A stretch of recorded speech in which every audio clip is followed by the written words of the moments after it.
Boa noite, me chamo Daniela, estou no terceiro semestre de Pedagogia, estou aqui junto com o meu grupo, composto por Vanessa, Noemi, Juscelia e Ana, onde iremos fazer um trabalho de literatura infantil sobre contos.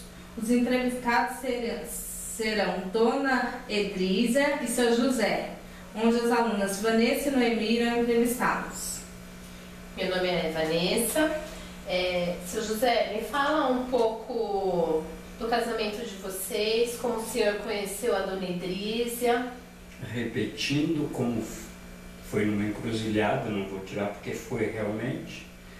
E de lá para cá nós não separamos mais, estamos juntos até hoje, faz 52 anos. Me fala um pouquinho como que é essa encruzilhada, porque hoje em dia a gente... Hoje é macumba, né? Hoje a gente vê como... É que encruzilhada é o seguinte, é que naquela época o São Paulo tinha o quê? 80 milhões de habitantes, ou melhor, o Brasil tinha 80 milhões de habitantes, não me lembro direito, mas tinha muita vaga, tinha campo de futebol, tinha, sabe, liberdade pra gente, comum, que hoje já não tem. Uhum. Então a gente curtia a vida da época, né? Quer dizer, carnaval, baile, organização de baile e um monte de coisa mais. Então era completamente diferente, né, de hoje. Diferente. Uhum. Eu sou a Noemi. E a senhora, Dona Elisa, onde a senhora nasceu? Paraíba, João Pessoa. João Pessoa. E o senhor, seu Genésio, onde o senhor nasceu? Minas Gerais. E o senhor tem filhos? 4 filhos, 6 netos. Ô, senhor Genésio, me fala um pouquinho, o senhor nasceu aonde? Desculpa. Minas Gerais. Em Minas. Em Minas, os seus pais contavam história para vocês, algum conto, como é que é? Era difícil lembrar porque eu tinha o quê? 5 anos, vim pra cá com 5 anos de idade. Então não dá para lembrar as historinhas de até 5 anos de idade. Uhum. Mas aqui em São Paulo, a infância daqui, ela foi através de história, de assombração, cavalo sem cabeça e cabocrinho que pegava a molecada na beira do lago, para a garotada não chegar até a beira do lago para não morrer afogado. Enfim, os pais procuravam defender os filhos com história, com essas coisas. Senhora Elisa, qual é a profissão da senhora? A senhora está há muito tempo aqui em São Paulo, qual é a profissão que a senhora tem? 50 anos, estou em São Paulo, sou cabeleireira e professora de cabeleireira. E o senhor, seu Genésio, qual é a profissão do senhor? A mesma da dela, sendo que eu optei mais pela área administrativa. O senhor administra esse salão, é isso? Isso. Aprendizados profissionais, como atender o cliente, como evoluir dentro do estabelecimento comercial, na minha profissão, como atender o cliente. Enfim, quando eu vim para esse bairro, que eu montei esse salão de cabeleireiro, eu era concorrente do Jaça Cabeleireiro, tá? Então eu vim com uma formação correta, completa da minha profissão, mexia com a alta sociedade. Então eu vim para cá com uma bagagem boa, entendeu? Então eu cheguei aqui no bairro, inclusive eu sou um dos primeiros, ou o primeiro, eu acho que eu sou o primeiro, que misturei homem e mulher junto. Foi um pau danado na época, entendeu? Porque os homens não aceitavam isso. E eu joguei no meu salão Charles Cabeleireiro unissex. O que aconteceu? Os homens não aceitavam, porque as mulheres entravam dentro do salão. Então é uma sequência de evolução aí, né, da minha profissão. Depois que eu montei tudo direitinho, ensinei para ela a profissão, aí eu fiquei mais na área administrativa. Seu Genésio, mas como que o senhor aprendeu essa área administrativa? Algum curso? Isso aí é vocação própria minha, entendeu? Por exemplo, eu, graças a Deus, eu chego no local, eu sei avaliar um negócio, eu sei negociar com... Por exemplo, se eu estiver negociando com uma pessoa, a compra de um imóvel, por exemplo, eu percebo uma pessoa quando ela está com muita vontade de vender, quando não está, qual o valor real daquele imóvel, entendeu?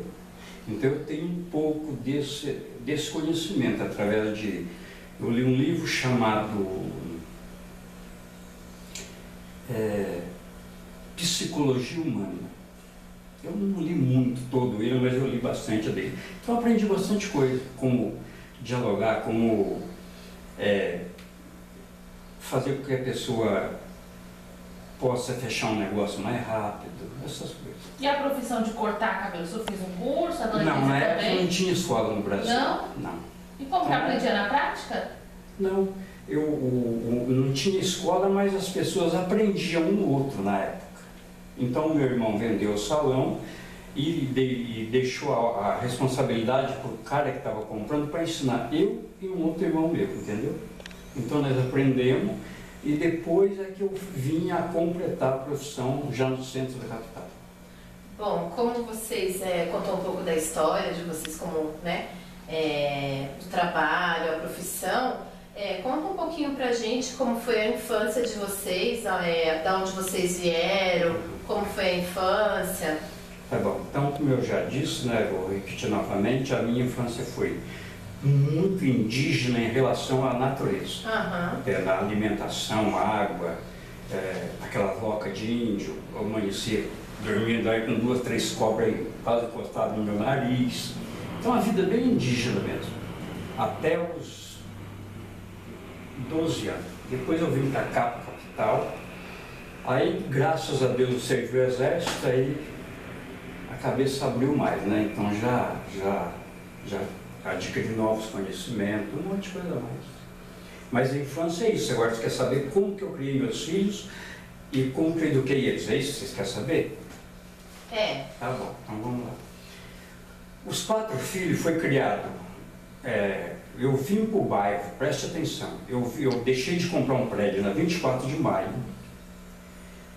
Deixei de trabalhar, de ser apadrinhado com o Silvio Santos. Não quis.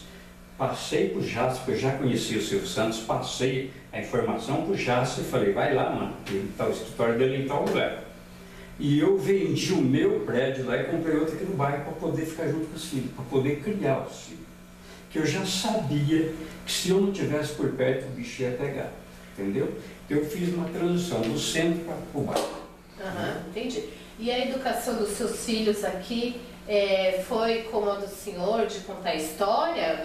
Um pouco, mas mais assim, eles até 10 anos de idade, mais ou menos 8 anos, 9 anos de idade, eu nunca desliguei deles, eu estava sempre ligado, dialogando, batendo papo, conversando, falando. Então é uma vida assim, churrasco, passeio, praia, tudo com eles. Eu sempre fui um cara muito familiar. Então o que acontece? Eles acabaram pegando o lado familiar da coisa. Eles não foram abandonados assim, eu estou aqui, ele está lá, não. Eu dei um monte de atenção e com toda a razão, só não ia conseguir do jeito nenhum, desse jeito não tinha como. Ana, quer fazer alguma pergunta para a dona Idrísia? Quero. Das histórias que vocês viram na infância, vocês passaram para os filhos, para os netos de vocês? Passamos bastante. A senhora lembra de alguma para contar para a gente? Eu lembro do cavalo sem cabeça que soltava fogo pela venta. A senhora lembra como que era? Eu contava que na noite de luar saiu um cavalo dentro do mato, correndo, soltando fogo pela venta. Aí meu neto falava assim, mas vó, ele observava a história, ô vó, a senhora está contando uma história de um cavalo sem cabeça que solta fogo pela venta? Como?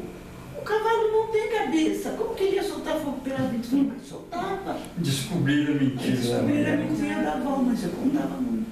Mas a gente se reunia assim com eles. História também do pescador que pescou um peixe, não era um peixe, veio um cavalo no anzol.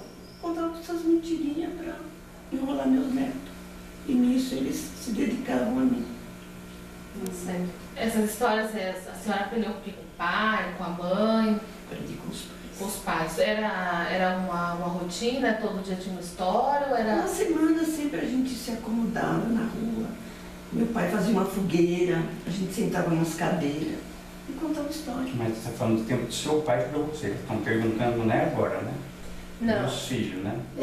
Assim, tudo igual ela respondeu que os pais dela passou, né? E ela passou para os netos. O senhor teve a infância igual, parecida com a da Dona Maria? Com a Dona Idrísia? Parecido porque na época dela e na minha, né, a gente tinha, assim, quando o primeiro filho nasceu no ano de 66, o Charles, né, que é o mais velho, Então a gente dava um acompanhamento bonito para eles, junto, pai e mãe junto, entendeu?